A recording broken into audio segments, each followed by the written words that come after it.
My name's Gregory, and to this day, the sound of jingle bells doesn't make me think of Santa Claus or presents. It makes my blood run cold. It makes me check the deadbolt 3 times before I can go to sleep. This happened last December. I was living in a small town in upstate New York, the kind of place that looks like a postcard during the day but feels incredibly desolate at night. The houses in my neighborhood are spaced far apart, separated by wide lawns and patches of woods. That year, my girlfriend had gone to stay with her parents for the holidays, but I was stuck behind because of work deadlines. I had the entire house to myself for a week.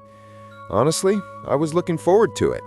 I imagined a week of bachelor living, eating whatever I wanted, binging TV shows without judgment, and just enjoying the silence. The silence. That was the first thing I noticed. It was my second night alone. Around 6:30 p.m., the sun had long since set, burying the world in that suffocating winter darkness. It had been snowing lightly all day, a fine powder that muffled every sound outside. The world was dead quiet. I was in the kitchen boiling water for pasta, just a simple dinner of chicken and noodles. The kitchen felt too big without my girlfriend there. To fill the void, I had the TV on in the living room, just a low murmur of news anchors talking about the weather. I sat down at the table, steam rising from my plate. I took a bite, chewing slowly, staring at the black reflection of the kitchen window. That's when I heard it. At first, my brain dismissed it. It's the TV, I thought, just a commercial. I strained my ears, listening past the hum of the refrigerator. It wasn't the TV. It was coming from outside. I stood up, the chair scraping loudly against the floor, and muted the television. The house plunged into absolute silence. And then, clearer this time, dashing through the snow in a one-horse open sleigh. It was singing, but it wasn't right. You know how kids sound when they go caroling? High-pitched, energetic, usually offbeat? This wasn't that. This was a man. A grown man, and he was singing slowly, with a flat, monotonous tone that lacked any joy whatsoever. Maybe it's a neighbor, I told myself. Maybe someone's drunk and feeling festive. I walked out of the kitchen, through the living room, and into the hallway. The floorboards creaked under my socks.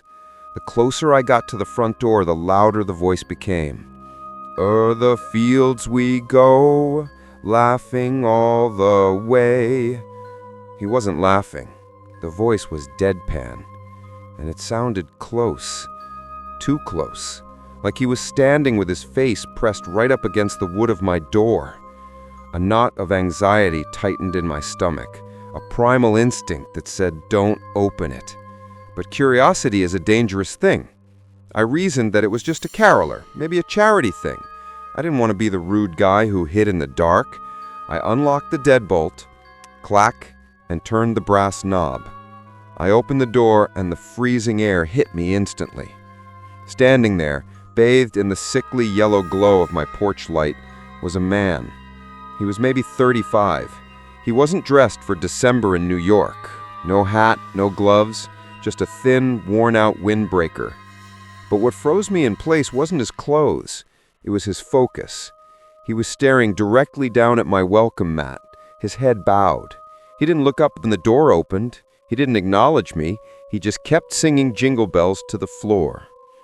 "Bells on bobtail ring, making spirits bright."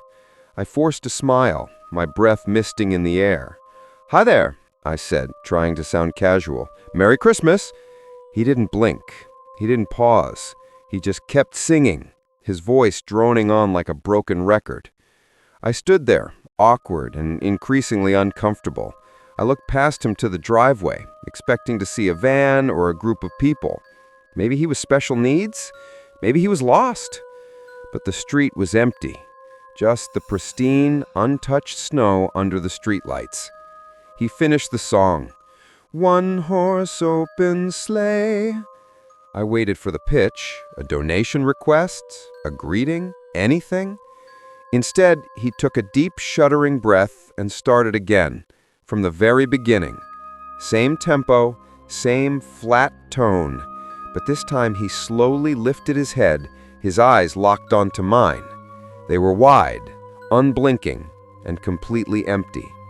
There was no emotion behind them, no holiday spirit, just a biological stare. My smile dropped. The hair on my arms stood up. I checked my watch. He had been singing for 4 minutes. I stood there paralyzed by social awkwardness and growing fear for another full loop of the song. "Okay, look," I finally interrupted, my voice shaking slightly. "Thank you, that was nice. Have a good night." I stepped back and closed the door. I locked it immediately. I leaned my forehead against the wood, exhaling a breath I didn't know I was holding. It's over, I thought. Just a weirdo. Then, through the heavy wood of the door, I heard it again. Jingle bells, jingle bells. He hadn't moved. He hadn't left. I walked back to the kitchen, my appetite completely gone. I sat at the table, staring at my cold pasta. 10 minutes passed. The singing continued. It was faint, muffled by the walls, but constant. It felt like a violation. It felt like someone was physically touching me, just by being that persistent. Finally, silence. The sudden lack of noise was almost worse. Had he left, or was he listening? I crept into the living room and peeked through the blinds of the front window. My stomach dropped. He wasn't on the porch. He had moved to the end of my driveway. He was standing in the snow, facing the house, perfectly still. He looked like a statue placed there. He was just watching. This wasn't funny anymore. It was predatory. I went to the front door, cracked it open, and yelled, "Hey! You need to leave! This is private property! I'm calling the police!" Nothing. He didn't flinch. He didn't react. I slammed the door and locked it. My heart was hammering against my ribs now. I didn't want to call the cops. What if he was just mentally ill? I didn't want to escalate things if I didn't have to. I decided to retreat. I turned off all the downstairs lights, plunging the ground floor into darkness, and went upstairs. I went into my bedroom and locked that door too. I changed into my pajamas, trying to convince myself that I was safe. I peeked out the second-story window. The driveway was empty. "Thank God," I whispered. He must have finally gotten bored. I got into bed and turned on my bedside lamp, trying to read a book. The house was silent again. The wind howled softly. 20 minutes later, my blood turned to ice. It wasn't coming from the front yard. It was coming from the back. I scrambled out of bed and ran to the window that overlooked the backyard. There he was. He was standing in the middle of the yard, knee-deep in the snow, looking directly up at my bedroom window. He knew exactly where I was. I slammed the window open. "Get out of here! I'm calling 911 right now!" The singing stopped instantly. He stood there in the snow, staring up at me for 3 agonizing seconds. Total silence. Then he snapped. He burst into a full sprint toward the back door. And then he screamed. The whole house shook. He had slammed his body into the back door on the lower level. Bam! Crack! He was kicking it, throwing himself against it. I could feel the vibrations in the floorboards under my bare feet. He wasn't singing anymore. He was trying to get in. I scrambled backward, falling into my closet. I slammed the closet door and dialed 911, my fingers fumbling over the screen. 911, what is your emergency? There's a man, I choked out, grabbing a baseball bat I kept in the corner. He's trying to break down my back door. He's screaming. I huddled in the dark amongst my clothes, listening to the chaos downstairs. Every thud sounded like the door giving way. I imagined him running up the stairs, that blank expression on his face, that scream coming from his throat. And then it stopped. No more banging, no more screaming, just the sound of my own ragged breathing in the dark. I stayed in that closet for 10 minutes until I saw the blue and red lights flashing against my bedroom wall. The police cleared the house. The back door was splintered. The wood around the lock was cracked, but it had held. When I walked outside to meet the officers, they took me to the backyard. The snow told the story. We saw the footprints where he had stood, watching my window. We saw the chaotic, trampled snow where he had charged the door. And then we saw the single set of tracks leading off into the dense woods behind my property. The cops followed them for 100 yards, but turned back. "Probably a drifter," they said. "Keep your doors locked." They didn't find him. I went to my parents' house for the rest of the week. I couldn't stay there. The police said it was just a random incident, but sometimes, late at night, when the house is quiet and the snow is falling, I imagine I can hear it, faintly, slowly. Jingle bells, jingle bells. Story 2. The Fan. I'm 16 now, but this story takes me back to when I was 6 years old. It's strange how trauma preserves memories. I can't remember what I learned in math class last week, but I can remember every detail of the night I almost didn't come home. I was a massive sports fan, even at 6. It was 2014, the year of the famous Odell Beckham Jr. catch. I lived just outside of Dallas, Texas. For my birthday, my parents got me tickets to see the Mavericks play twice. The first game was amazing. We had great seats, close to the court. The energy, the lights, the smell of popcorn and floor wax. It was heaven for a kid. The second game was a few days later, December 27th. We weren't as lucky with the seats this time. We were higher up, near a corner. The vibe was different up there. Darker, more crowded, further from the safety of the court. At halftime, my parents took me and my brother to get food. The concourse was packed, a sea of people moving in every direction. My dad went to a different stand to get tacos, leaving me with my brother, who was waiting in a long line for burgers. I was a restless kid. I had a handful of candy wrappers in my pocket, and I saw a trash can about 30 feet away, near a concrete pillar. "I'm gonna throw this away," I told my brother.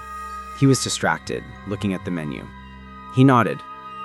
I walked over to the trash can. I was only 30 feet away, but in a crowd that dense, 30 feet feels like a mile. As I tossed the wrappers, a shadow fell over me.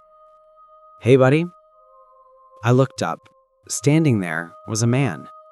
He was tall, white, maybe in his 40s. He was dressed normally, but something about his smile was wrong. It was too tight, too eager. "Are you lost?" he asked. I shook my head. "No." He took a step closer, blocking my view of my brother.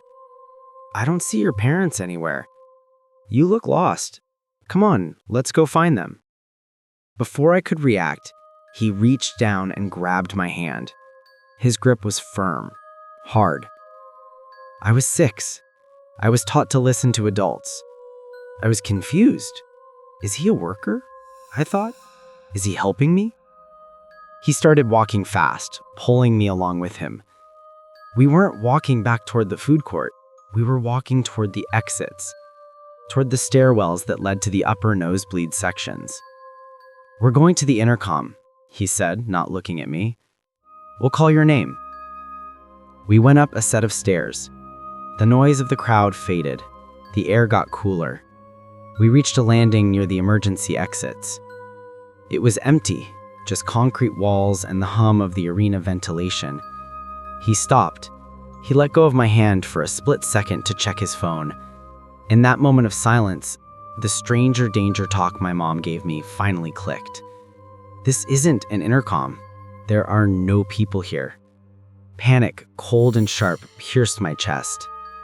He looked down at his phone, a small grin on his face. That grin terrified me more than anything. It was a look of satisfaction. I didn't say a word. I just turned and ran. I ran as fast as my little legs could carry me, back down the concrete stairs, my sneakers slapping loudly against the steps. I didn't look back until I hit the main concourse. When I finally glanced over my shoulder, I saw him at the top of the stairs. He hadn't chased me. He was just standing there, watching me run, and he was still smiling. I found my brother. I didn't tell him what happened. I was ashamed, scared I would get in trouble for walking away. I just swallowed the fear. We drove home that night. I was quiet in the back seat, staring out the window at the passing highway lights. Suddenly, honk! A loud, aggressive horn blasted right behind our car. I whipped my head around. A pickup truck was riding our bumper. It swerved into the lane next to us. I looked into the driver's seat. It was dark, but the streetlights flashed across the driver's face. It was him, the man from the arena. There were other men in the truck with him, silhouettes in the passenger seats. They weren't passing us. They were pacing us, staring at our car. My dad yelled something at them, annoyed by their driving, totally unaware that the man driving that truck had tried to abduct his son 2 hours ago. They eventually sped off into the night. I convinced myself it was a coincidence. That night, I woke up around 3 a.m. I was freezing. I pulled the blankets up, but then I saw a flash of light against my bedroom wall. I crept to the window. Standing on my front lawn, shining a flashlight directly into my second-story window, was the man. I screamed. I ran to my parents' room, hysterical. "He's there! The man is there!" My dad ran outside with a bat, but the lawn was empty. No truck, no man, just tire tracks on the curb. They told me it was a nightmare. They told me I had an active imagination. New Year's Eve, a few days later, we were waiting for the ball to drop. The doorbell rang at 11:55 p.m. My dad answered it. I stayed in the living room, but I listened. "Hi," a voice said. "I'm looking for a lost dog. Have you seen a brown terrier?" It was him. I knew that voice. It was the voice that told me we were going to the intercom. I ran to my dad. "That's him. That's the bad man." But my dad just saw a polite guy handing out flyers. He sent the man away and told me to calm down. "He's just looking for his dog, son." A year passed. I tried to forget. The next New Year's Eve, I was 7. I was in my room. A sharp tap, tap, tap came from my window. I was on the second floor. There was no balcony. I shook with fear, pulling back the curtain. There was nothing there, but taped to the outside of the glass was a piece of paper. I opened the window and peeled it off. In messy handwriting, it read, "This New Year, you'll meet me again." My parents finally called the police. They filed a report, but fingerprints on a piece of paper don't always lead to an arrest. We never found him. I'm 16 now. I haven't been to a basketball game since, but every New Year's Eve, I make sure that curtains are closed because I know he's still out there, and I know he remembers where I live. There's a specific kind of silence you only find in the mountains. It's heavy. It swallows sound. It was early December, about 10 years ago. My wife, Marianne, our 7-year-old son, Andrew, and I decided to do something traditional. We wanted to cut down our own Christmas tree. We found a remote spot online, public land way up in the mountains, legal for harvesting. The drive up was beautiful. Winding roads, gray skies, snow-covered branches. It felt like a movie. We parked in a small gravel clearing. Ours was the only car. It was late afternoon, and the clouds were thick, making it feel like twilight, even though it was only 3 p.m. "All right, let's find a monster," I said, grabbing the axe from the truck bed. Andrew ran ahead, throwing snowballs.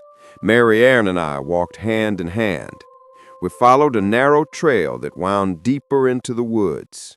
The snow crunched loudly under our boots. We walked for maybe 15 minutes. The road was long gone. The silence settled in. "This one?" Andrew asked, pointing to a spruce. Too small, I said. Let's go a little further. We went deeper. The trees grew taller, blocking out the remaining light. That's when the feeling hit me. You know the one. The prickle on the back of your neck, the sensation of eyes on you. I stopped walking. Hold on, I whispered. I turned around. About 50 feet back on the trail, standing perfectly still next to a pine tree, was a man. He wasn't dressed for hiking. He wore tattered jeans and a dirty gray hoodie. His hands were bare and red. He looked hollow, gaunt face, sunken eyes. He didn't look like a hiker. He looked like he lived there. Mary Ann saw him and pulled Andrew close. The man saw us looking. A slow, wide grin spread across his face. It showed too many teeth. He took a step toward us, then another. "Nice day for a walk," he called out.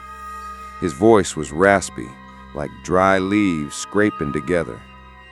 "Yeah," I said, gripping the handle of the axe tighter. "Just getting a tree." "A tree," he repeated. He looked at Andrew. "Cute kid." My stomach turned. "We're leaving," I said to Mary Ann. "Now." We turned around and started walking back toward the car, abandoning the tree hunt. I tried to keep the pace brisk but calm. "Daddy, is he following us?" Andrew whispered. I risked a glance back. He was. He was matching our pace exactly, staying about 30 feet behind. He wasn't hiking. He was stalking. And he was still smiling. "Keep walking," I said, my voice tight. We hurried. The snow fell deeper now, harder to trudge through. My heart was pounding in my ears. Every time I looked back, he was there. Then I noticed something else. To the left of the trail, in the dense tree line, Movement. A shadow darting between trunks. There wasn't just one. "Run," I whispered to Mary Ann. "Run to the truck." She grabbed Andrew and sprinted. I jogged backward, holding the axe up, making myself a barrier. The man stopped. He raised his hands in a mock surrender. "Why the rush?" he yelled. "I mean no harm. Get back to your truck now!" The way he said truck, it was specific. I turned and ran. We burst into the clearing. Mary Ann was already at the driver's side door, screaming my name. "The tires!" she yelled. I looked. Both tires on the passenger side were slashed, shredded. "Get in!" I shouted. We jumped inside and locked the doors. Mary Ann was frantically trying to call 911. "No service," she cried. "I have no service." I looked out the window at the trail we had just exited. At the edge of the woods, 3 figures emerged. The first man and 2 others. They were all dressed in rags. They stood in a line, staring at the truck. They trapped us, I realized. They watched us park, slash the tires, and waited for us to go into the woods. Mary Ann finally got a single bar of signal. She got through to an operator. "We're trapped," I told the dispatcher. "There are 3 men. They have knives." The men started walking toward the truck, slowly, deliberately. "Help is coming," the operator said. "Do you have a weapon?" "I have an axe," I said. "If they try to enter the vehicle, do what you have to do." The men reached the truck. One of them tapped on the glass with a dirty fingernail. Tap, tap, tap. He put his face right up to the window. His eyes were yellowed, wild. He mouthed the words, "Let us in." Andrew was screaming in the back seat. I raised the axe, ready to swing it if the glass broke. Suddenly, the men froze. They looked down the access road. They turned and sprinted back into the woods, vanishing instantly into the trees. 10 seconds later, I saw why. Blue lights reflected off the snow. A sheriff's SUV skidded into the lot. I have never cried from relief before, but I did then. The police searched the woods for hours. They found a campsite about a mile deep, tents full of stolen goods, wallets, purses. But the men were gone. The officer told us we were lucky. They slash the tires to strand people, he said. Usually they wait until dark to come out. You guys came back early. We never went back to the mountains. We buy our tree from a lot in the city now. And every time I see a tree line at the edge of a road, I wonder who is watching from the shadows. When you're 9 years old, being home alone is a badge of honor. It makes you feel grown up. It was 3 days before Christmas. My mom had to run to the grocery store for last-minute ingredients, and my dad was working late. "I'll be back in 20 minutes, Mom said. "Lock the door behind me. Don't open it for anyone." "I know, Mom," I said, rolling my eyes. She left. I locked the deadbolt and flopped onto the couch to watch cartoons. The house was warm, smelling of pine and cinnamon candles, the Christmas tree lights reflected in the front window. 10 minutes went by. Ding dong! The doorbell echoed through the house. I froze. My parents had keys. They wouldn't ring the bell. I paused the TV. The house went silent. I crept to the front door and stood on my tiptoes to look through the peephole. The porch light was on. Standing there was Santa Claus. Well, a man in a Santa suit, but it was cheap. The beard was thin and stringy, hanging crookedly off his face. The red coat was dirty, stained with something dark near the hem. He wasn't holding a sack of toys. He was holding a clipboard. But the worst part was where he was standing. He wasn't back by the steps. He was pressed right up against the door. I could see the pores on his nose through the fisheye lens. "Who is it?" I whispered. I didn't mean to speak, it just slipped out. The man tilted his head. He heard me. "Ho, ho, ho," he said. His voice was deep, but shaky, nervous. "I'm Santa. I have a package for you, little boy. Open up." I was 9. I stopped believing in Santa when I was 7. And even if I did believe, I knew Santa didn't ring doorbells and ask to come in. "Leave it on the porch," I said, trying to sound like my dad. My voice cracked. There was a long pause. Then, his voice dropped the Santa act completely. It became cold, flat. "Are your parents home?" he asked. My blood ran cold. It was a trap. He was fishing. I knew I shouldn't answer, but I was scared. "My dad is in the shower," I lied. "He's a cop." "Liar," the man whispered. I backed away from the door. Then, I saw the doorknob slowly begin to turn. Squeak! He was testing it. It was locked. He jiggled it violently for a second, then stopped. I heard heavy boots stomping across the wooden porch. He was leaving? No. He wasn't walking toward the street. He was walking toward the side of the house. The back door. The back door was old. The lock was flimsy. I sprinted to the kitchen. I saw the back doorknob already twisting back and forth. The door rattled in its frame. He was throwing his weight against it. I grabbed a landline phone and dialed my mom's cell. "Mom! Mom, come home!" I screamed. "There's a man! He's dressed like Santa! He's trying to break in!" "I'm around the corner!" she yelled. "Hide! Hide right now!" I dropped the phone and ran into the living room. I crawled behind the sofa, squeezing myself into the tight space between the couch back and the wall. I curled into a ball, squeezing my eyes shut. I heard the back door thud again, and again. Then the sound of glass shattering. He had broken the small window on the back door. I heard the lock click open. The door creaked open. Crunch, crunch. Glass breaking under heavy boots. He was inside. "Little boy," he called out. His voice echoed in the kitchen. "Don't be rude to Santa." I held my breath. I pressed my hands over my mouth. Tears streamed down my face. He was walking through the kitchen, into the hallway, closer to the living room. I could smell him. It was a smell of old cigarettes and unwashed clothes. He stepped into the living room. I could see his black boots through the gap under the couch. He stood there, breathing heavily. He walked toward the Christmas tree. He stopped right in front of the couch where I was hiding. If he looked over the back of the sofa, I was dead. Suddenly, squealing tires outside, a car door slammed. "Hey!" my mom's voice screamed from the front yard. "Get away from my house!" The boots froze. The man turned and sprinted back toward the kitchen. I heard the back door slam shut. My mom burst through the front door a second later, shaking and pale. She found me behind the couch and pulled me into a hug so tight it hurt. The police arrived minutes later. They found the back door glass shattered. They found mud on the kitchen floor. They searched the neighborhood. A few blocks over, they found a Santa costume stuffed into a trash can. It had a knife in the pocket. They never caught the man. To this day, I can't look at mall Santas. I can't look at the decorations, because when I see that red suit, I don't see joy. I see those black boots standing inches from my face, and I hear that whisper, "Don't be rude to Santa." Narrator, the holidays are over. The guests have gone home.